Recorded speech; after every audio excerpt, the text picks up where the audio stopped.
Amanda from The Fiction Fairy, and today I have yet again another book haul.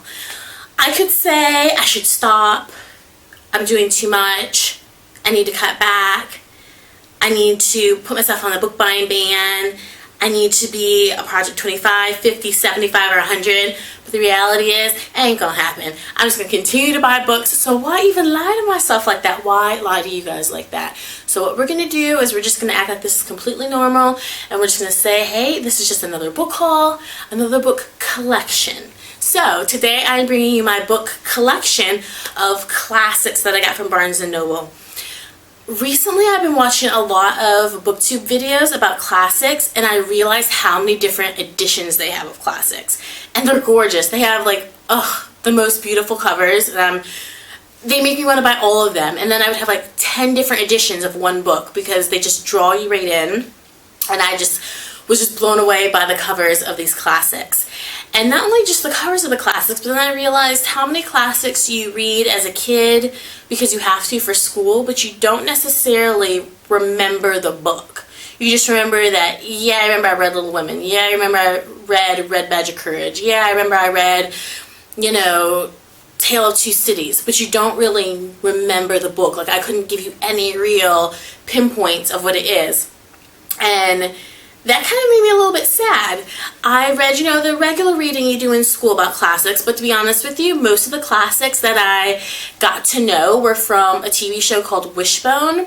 It came on like early to mid-90s, I believe, and Wishbone was this little white dog.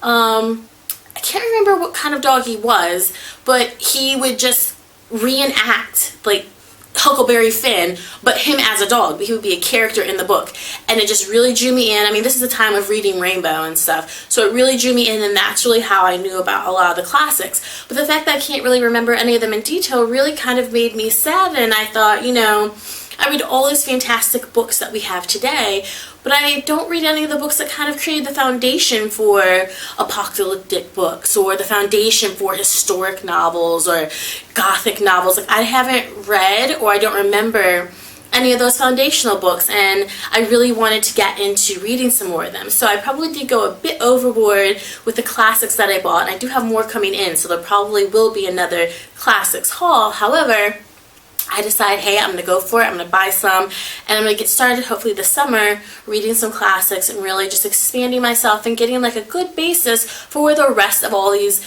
beautiful books that we have been reading throughout the years come from.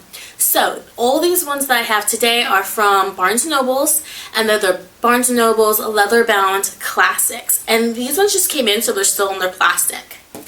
So the first one I have is Wuthering Heights by Emily Bronte. And guys, I could pretend to know what some of these books are about, and I had like a little overview in my head of what they're about from reading it, but I don't know enough detail to really just say what it's about, so I don't really want to butcher it and pretend like I know what half these classics are about in detail, because I really don't. So I'm not going to fake it till I make it. I'm just going to say Wuthering Heights by Emily Bronte will be read at some point. It's absolutely gorgeous. I love the cover, love the spine. It has like blue dyed on the pages. It has a little, I guess you guys can't see it, but all the books come with like little satin book tabs, strings inside of them, which make them be so pretty, and they all have like a little quote on the back, and it says, "Be with me always, take any form, drive me mad, only do not leave me in this abyss where I cannot find you." And that sounds so sweet. So I'm excited to read Wuthering Heights. The next book I have is The Scarlet Letter by Nathaniel Hawthorne. This is amazing. I love this cover. I love the spine. And the pages are dyed red. This is my second edition of The Scarlet Letter. And although I have not read it, I have watched the movie. And I love the movie. It's absolutely like amazing. I absolutely love it. And the first edition of this that I actually got in Salem, Massachusetts. I went there a couple of years ago during the summer. It's an absolutely amazing town. It's beautiful. They're so kind. And that's where Nathaniel Hawthorne wrote like this book and the House of Seven Gables. I actually went in the House of Seven Gables. It's very tiny, very cramped, but it was just such a great experience, and that's why I picked up the first edition. And then I saw this one, and I said, oh my gosh, this is such a beautiful one. I want to go ahead and pick this one up too. So I am looking forward to reading this because I do love the story, and I really enjoyed going to Salem and getting some more history on Nathaniel Hawthorne and his family. And so this one says, the Scarlet Letter was her passport into regions where other women dared not tread. And that is true, because there was scandal.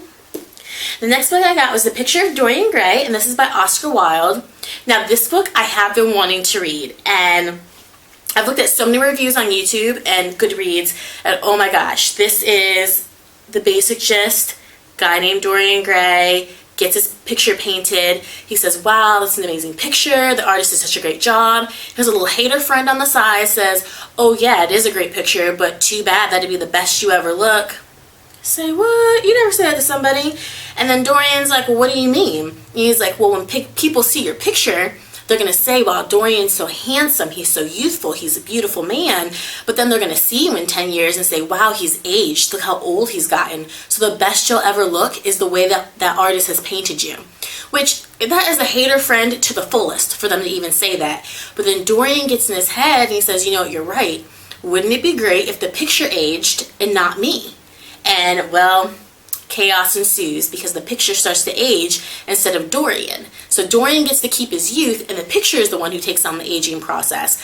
But can you only imagine what people then begin to say about you and think of what you're doing and why this is happening? So it's just chaos is ensuing, chaos is ensuing. So I actually have really wanted to read this book, and I wanted to read an Oscar Wilde book because he has so many fantastic quotes. Everybody always talks about him, so I cannot wait to get my hands inside of here and just really get down to the nitty-gritty of this book. So can't wait for that. Has a beautiful spine, has a beautiful back. The pages are tinted green. And this one says, if it were I who was to be always young, and the picture that was to grow old, for that I would give everything. And I'm sure Dorian Gray gives everything for that picture to grow old and him not to, because there's always a price to pay for things like that. The next book I got was Little Women by Louisa May Alcott. And I remember reading this when I was younger. Somehow it seemed much thinner when I was younger. But I remember really loving it. I remember really loving Joe, but I don't really remember anything in detail about it. But I decided that I wanted to go ahead and get this. This is a beautiful edition. It's just gorgeous on the front, gorgeous side, and this has like a pinkish purplish tint to the pages. And this says, the best of us have a spice of perversity in us, especially when we are young and in love. That's nice. And I always loved the name Louisa May Alcott. It just always sounded superior. It sounded grand. It sounded very ladylike. Louisa May Alcott. And I just really loved that name. So I cannot wait to read that book. I also got Pride and Prejudice by Jane Austen. And I really love this little swirly writing, nice spine. And this one has green pages, which I don't really know why with the blue book they did the green. Wouldn't have been my first choice, but hey, still a beautiful book. So I cannot wait to get into this one either. Wishbone, I remember did do this one. I remember I really did love it when Wishbone did it, but I don't recall any of the details of the book. So I cannot wait to read this book at some point also. I got Jane Eyre by Charlotte Bronte. Don't you just love that last name? Bronte. So this is so beautiful. It looks very gothic, old, traditional. Almost looks like old school tattooing. But I just really love just how classic it is. I love the little candles that are right here. What do you call it? Candelabra. I love the spine on this one. It's just, beautiful. This one says, it is in vain to say human beings ought to be satisfied with tranquility. They must have action, and they will make it if they cannot find it. What? It sounds like scandals going on in here, so we will see what that is about. Then the next book I got, I was so amped and happy about, and that is Wicked and Son of a Witch. And this is by Gregory Maguire. This is 2 books, Wicked and, like I said, Son of a Witch. This cover is amazing. This emerald and this gold came out beautiful. Ugh, love it. Love the spine. Ugh, love the back of this book, and then the pages are done in gold. I love how it has like the Emerald City. It's just, I really, really love this, and I loved The Wizard of Oz, so I can't wait to read other stories about it. I never got to see Wicked on Broadway, but this book is just, oh, it's so beautiful. I just love it. So I cannot wait to read this book because I need this in my life. Oh, love it. And then the last book that I got was Alice's Adventures in Wonderland and Other Stories. And this is by Lewis Carroll. And this pink is my most favorite color ever in the history of life, so you know I had to get this book. But I also just love the design. I love how you have the rabbit, you have Alice, you have the teapot. Oh, just beautiful. The spine is beautiful. The back is beautiful. The gold pages, beautiful. Just, oh my god. Love it.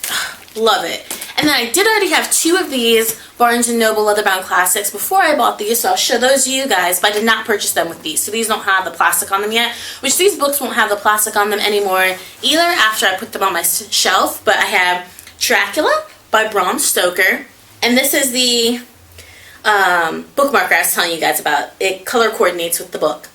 And this is the spine, this is the back, and this is, the pages are done almost like a burnt black ash.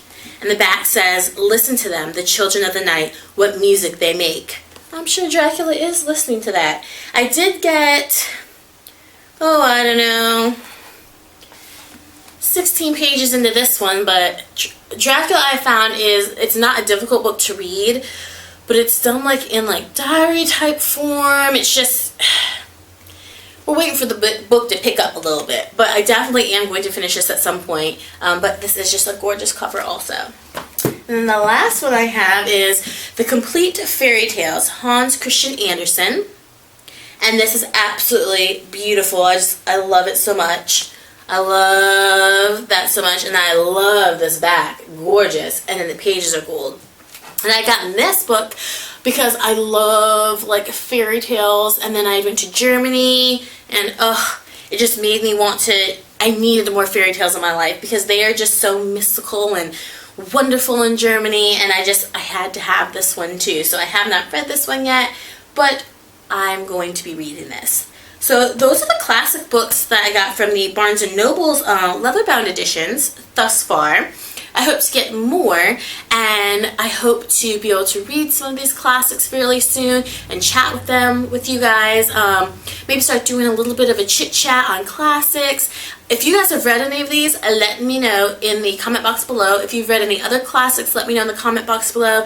Let me know what some of your favorite ones are. Let me know which ones you didn't really particularly care for. Just point me in kind of a direction. I think I'm going to start off with Dorian Gray first, but kind of let me know a little bit of direction. Like I said, I'm really trying to read the foundational books, and you know, just because they're classics doesn't mean you're going to love them. Classic doesn't mean instant love. But I just want to kind of see, you know, what's out there and what I like, and kind of just give myself a little bit more of an open window than just some modern day books. So thank you so much guys for coming by and watching my haul of the classic Barnes & Noble Leatherbound edition books.